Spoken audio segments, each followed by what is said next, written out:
So the lesson from that one would be to convince your initial adopters. And that's a technical lesson. I'll come to stuff that is not at all technical later. The second story is about why MySQL really grew quite a lot. And that's by tagging along to the PHP.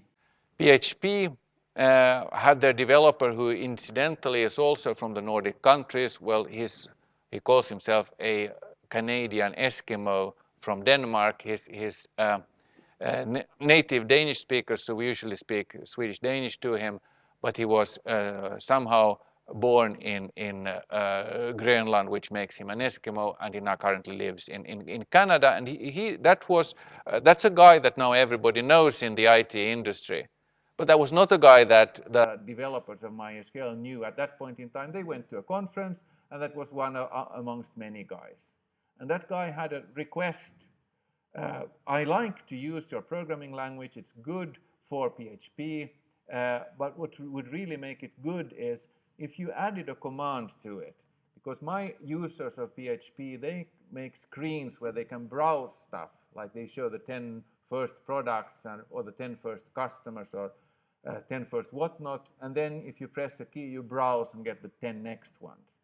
But it's so dead slow because the select statement will return all of the customers or products when I just like to show the 10 first. So why don't you implement the command like limit? You could say limit 10 and then you would get only 10. Or you could say limit 10, 10, then you would get the next 10.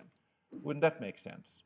Well, it made sense according to the developers of MySQL. And the next day of the conference, Rasmus Lerdorf got, well, it wasn't probably a memory stick at that point in time, but in some form he got probably over the web the new version of MySQL within 24 hours that had implemented that feature because it wasn't so hard to implement.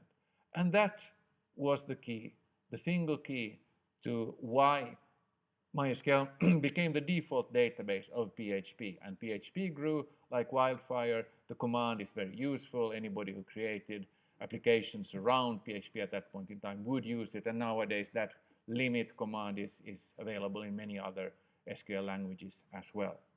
So this story is a story about quickly satisfying community needs.